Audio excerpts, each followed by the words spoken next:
welcome to Cancer and Peace. My name is Stewart.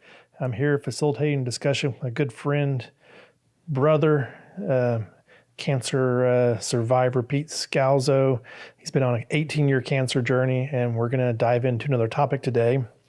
On a lighter side, if you're watching this podcast, Peter has done us a favor. He's wearing longer socks to cover up some of those legs so they're not showing up as much. So that makes me happier. And so that's one way you can find peace, is to wear long socks, right? The whiteness of my legs isn't being displayed right now. Thanks. So I think this is the right way to start this podcast, just to make sure that we're in the right zone. But we want to talk about a topic, and I like to talk about this topic because I found it so deeply inside of myself, and that is the transactional nature. And I wanted to think about transactional peace. Is it something that, and it really means, in one sense, is peace something you can earn?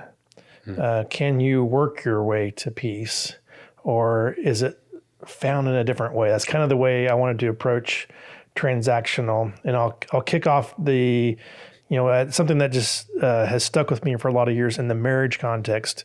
And it was when Tim Keller had said in one of his marriage books, I can't remember which one, but he basically said all marriages start out transactional. And when I first heard it, I was like, really? And then I started thinking back, and I realized, oh, dang, he's so right about this. There was this idea that I would go in and I would put in certain things to the marriage, and there would be certain things that I would get back. And I think my wife did the same.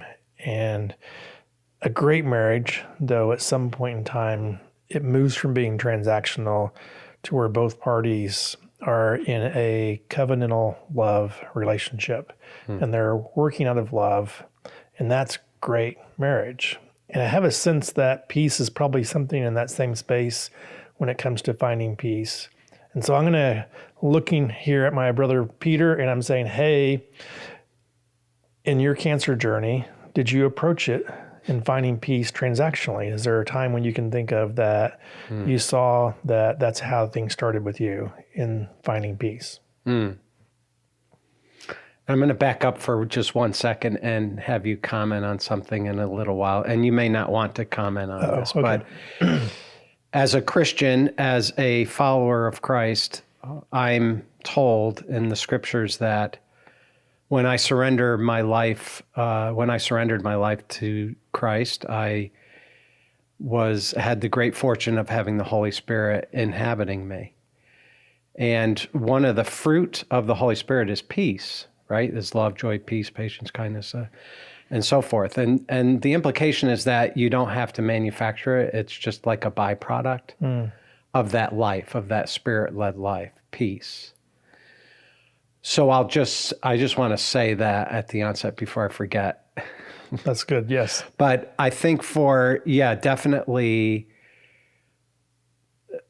there have been times in my Christian walk, especially in the cancer journey, where I have thought, okay, if I do X, Y, and Z, especially in the spiritual space, maybe not even so much in the physical space, like hey, if I go work out, if I do this or that, I'll have peace. But in the spiritual space, if I pray, read my scriptures, and definitely confess my sins, because God is unhappy with me because of my sins, and maybe I did something, maybe I was, I have a lot of character defects, so when I confess those, I'm thinking, okay, well, I'll have peace. But peace is a byproduct of my relationship with Jesus. But I think I was doing it in a transactional way, in a great sense, because I was like, okay, if I do X, Y, and Z, then I'll have peace. And especially in the cancer context is like, okay, is God unhappy with me? Is something going on that I have had all these recurrences, all these surgeries, all these cancer for 17, 18 years now. And so the temptation is to think that there's something I need to do to earn peace within that journey. I don't know, is that what you're talking about? It really is. Yeah. This Okay. is something that's, because you just said something, did I do something? Am I causing my own lack of peace is probably a great question to ask in that. And so is there something I need to change in my behavior, Right. the way I'm interacting with God or others that would change my peace? I think is the heart of the question. And this kind of came to a higher degree of understanding in my own thinking recently. And we've been, as a ministry here, we do regular activities to kind of enhance our understanding of, I'll call it growth processes in the spiritual journey. And in Christianese, we might call it discipleship, but I'll call it the growth processes. And we were going through a book by John Ortman called Gentle and Lowly, and he raises this point, and it was there's one place about God's character that he says he's rich in something. So he highlights something about his character that he is rich in. And the one thing he said he was rich in the entire biblical construct is rich in mercy. And there was a reason why he wanted to highlight his richness in mercy. And it gets down to that's his heart. Like his heart is a heart that is towards us in mercy. And so and once I started grasping and understanding that a lot more, I recognized he wasn't looking for a behavior change because his mercy was greater than that. And so there's this idea, I think, of to find peace, I have to do all these behavioral modifications to get to a place of peace. And if I don't get through all of them, I may never get there. I may never sense and know that. And I think the topic I want to talk about, is it true that all we need to do is just rely on God's richness and mercy? And you highlighted something I think is good, because there were things that I'd like to dive into a little bit, because I don't try to make this too binary, just do this one thing. We've had a lot of conversations about finding peace and what it looks like, but just getting your initial thoughts on hearing kind of these two places you could be at for working towards peace or relying on God's mercy. I mean, I think that the way our culture works, the way I approached life as a man, a performance-based man, I think for sure there was the sense of I had to do something to achieve something, and it was no difference in the peace context. There was something I needed to do in order to gain peace. I think for sure that was part of my thinking. That did change in one event in my 14 surgery that I've spoken about before, but I'll wait for you to be ready for me to share that. Yeah, I'm actually interested in that in a second. Let's before we go too far down, we talk a lot about recovery principles here, and I know that we talk about in recovery, we've made these categories: peace with God and peace with others. And in that space of peace with others, we believe that there's a process that you have to go through, and that is, one is we have to move out of denial that we have hurt others. And then we have to realize that we're powerless over our tendencies to do bad things. And once we get to that recognition, we have to recognize that there's a power greater than ourselves that can overcome our tendencies to do bad things, that has the ability to heal those sides of us. We do an inventory. We recognize, we take time to find peace with others. We take time to journal, write down, document where we've been hurt and where we've hurt others. And from that, we move to a place of being willing to go to others and say, hey, this is something I've done wrong, and I want to take ownership for that. And if there's something that we can do to make it right, we do it. And sometimes because it's just, hey, I told a lie, or I slandered you, all I can do is say, that was wrong. Will you forgive me? I'm very sorry. And so we walk down that road. And I think the reason why we do that is the goal is to find peace with others. And so in one sense, maybe we could call that transactional. And so, or is it? And it's something just to think about. So there is something that I feel like that we're responsible to do. And so there's a tension here I think I want to understand because I don't want to be too just unequivocally do one thing, but we have a strong process in recovery. We do that. And I can imagine any cancer patient who, especially one who's been given a diagnosis that says, hey, you may not have long to live. Right. Is going to ask themselves, hey, when I take inventory of my life, what are some things I need to set right? And are those necessary to find peace? Seems like a great question to ask yourself. It seems like a real question. And so I'm going to go back to you and you can think about your experience and then hear your thoughts on that and maybe then relate it into your experiences too. I think absolutely, along with the recovery principles, especially in the amends area, that there is great personal peace of owning I'll use myself, owning my unforgiveness and really bitterness and hatred, and letting that go, getting forgiveness from Jesus on that, and then being able to make an amends, not out of my hurt necessarily, and not trying to hurt the person, and just making amends to release them and to truly forgive them. That is, there is a great amount of peace that comes from that. There's a great amount of peace that comes from a lot of actions like that within, I think, the Christian walk. I think that's one of the benefits of being a Christ follower for me is that, confessing my sins to my higher power, there's a tremendous amount of peace that comes from knowing that I've been forgiven.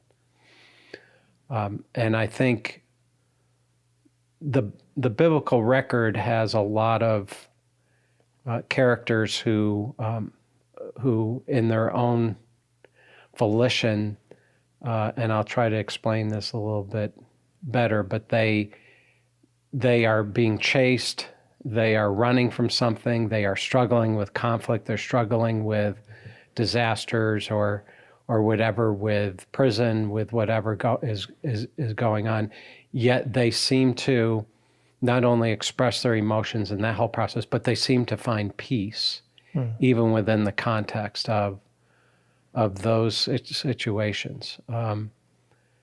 So I do think within the cancer context, there is a tendency, of course, to think, oh, if I do X, Y, and Z, then I'll have peace and God will be pleased with me and he'll give me peace. And that's a transactional way. And I think, I'd like to talk about the time when it wasn't transactional for me. All right. Yeah, sounds good. Is that okay now or no? It is okay. Well, yeah, it's like permission here. Well, no, but let me just, because this is what you described there. I maybe like to comment on it for a second, and then let's then talk about what this non-transactional experience looked like, because I was trying to just wrestle out this, hey, when is it being transactional in just a purely theoretical way?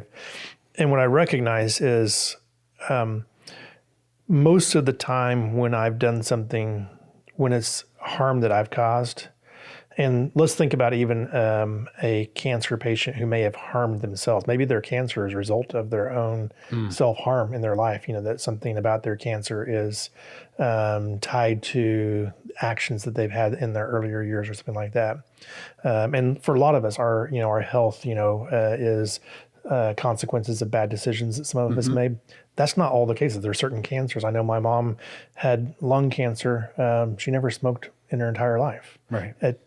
These things can't be explained always. And so I'm actually not trying to put blame, but just understanding for a second that both cases can be true, that we could have harmed ourselves and that could have had contributing factors to cancer. And it could be that your cancer just happens to be something that's unknown, unrealized. And sometimes the tendency could be to think, but I must have done something wrong. And when I look down when I look at this process that I described, this recovery process, what I see isn't something, when I look at my own life and I think about all the things that let's say I've lied or I have slandered somebody, I can't undo the damage. I can't fix it. And what I really find is that the process I described wasn't a process of a transaction.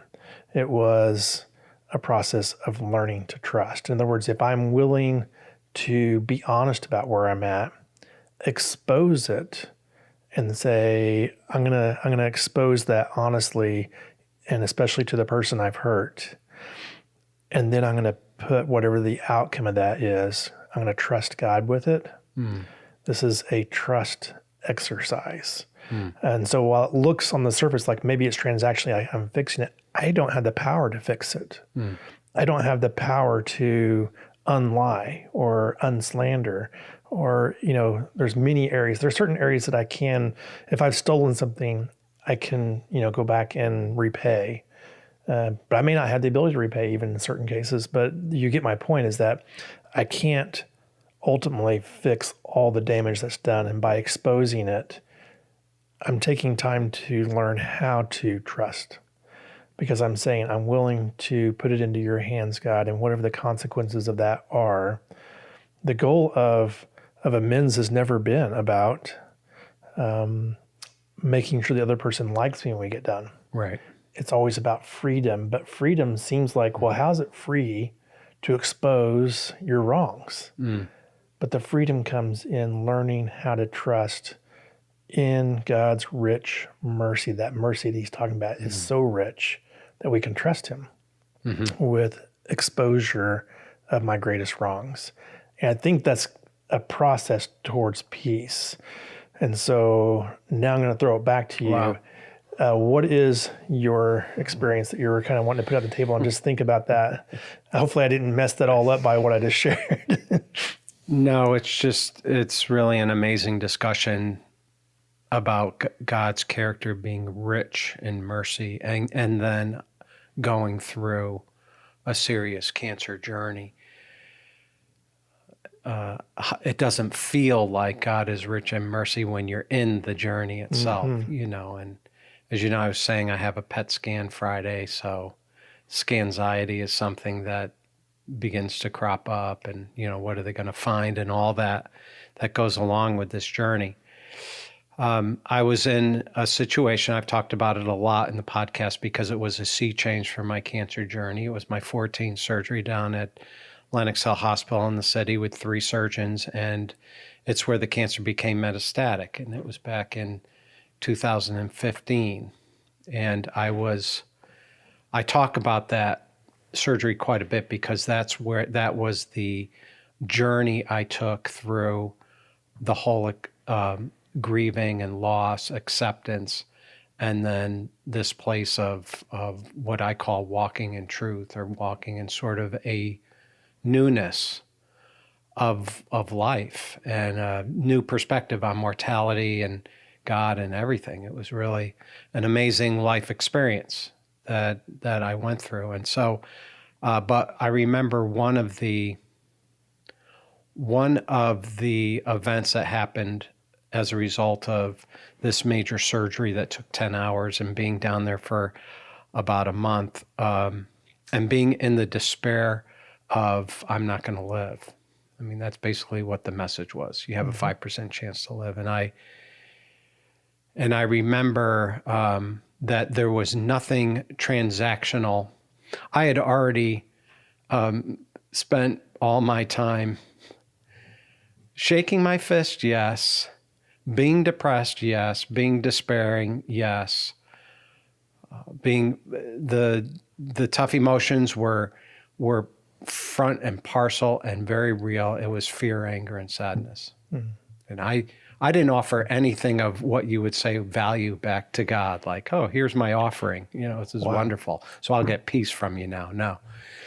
And I think when I was stripped away and I was in that place of darkness and I've talked about it. I felt God embrace me in that place. I was a piece of flesh laying there in the darkness of ICU with tubes coming out of me. I figured my job as an attorney was over, and a lot of things in my life were struggling, a lot of key relationships. And I thought, okay, this is it. I'm going to pass. You know, the implication was you're going to do an end of life process. And I remember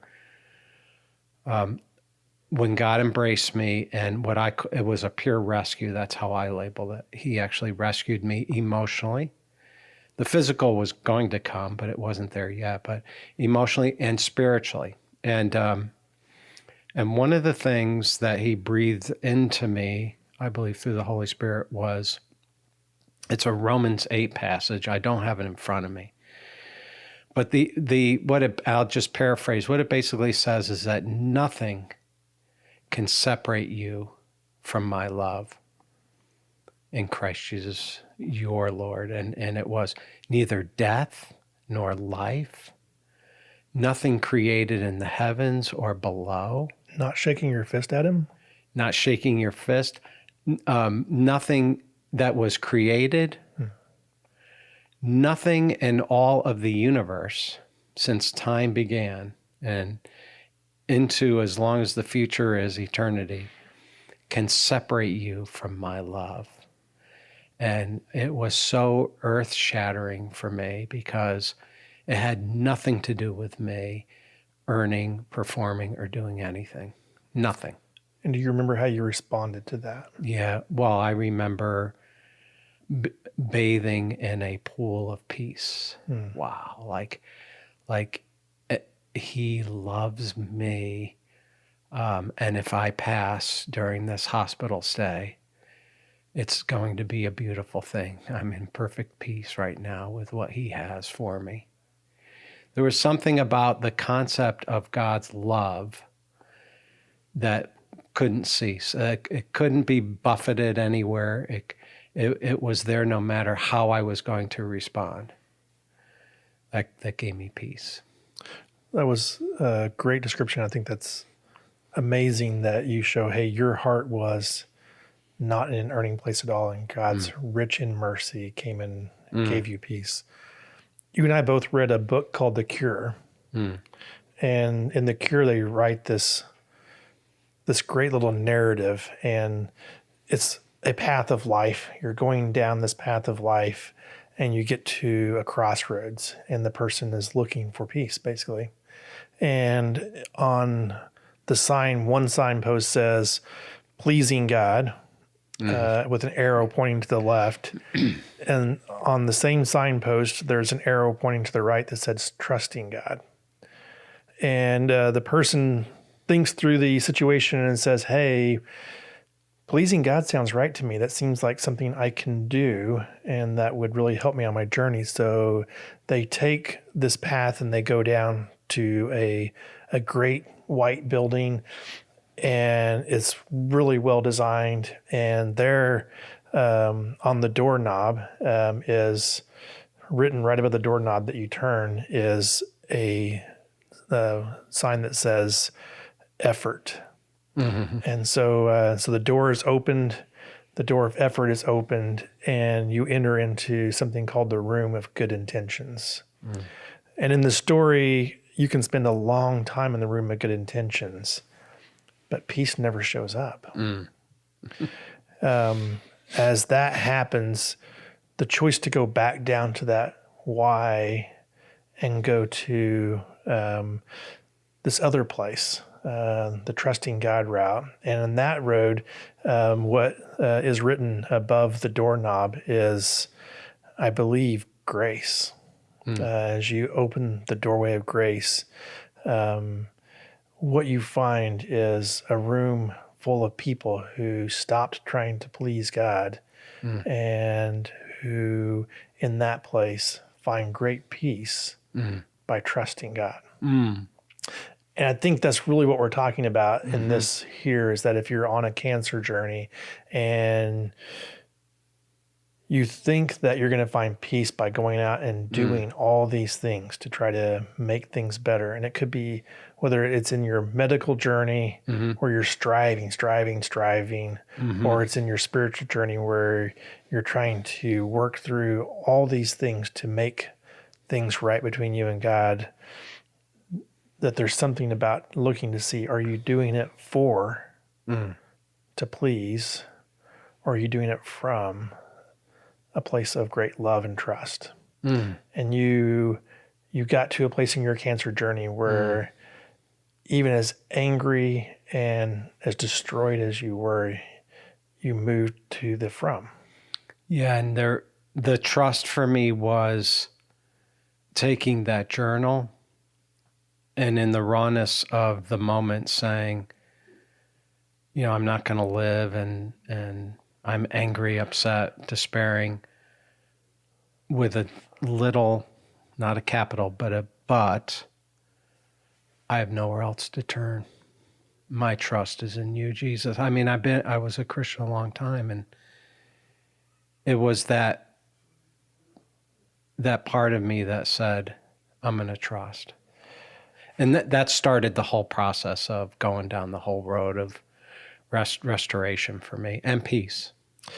This is going to be an interesting conversation because that's coming up in a future podcast, and I'll define it as getting to an end of yourself. Okay. And yes, it's such a great. We've talked about this a little bit, and we actually have it on our list of things to talk about. One of my biggest concern is that your socks have actually come down a little bit now, and now I'm actually seeing that this podcast is now just gone a whole different direction. It's ruined.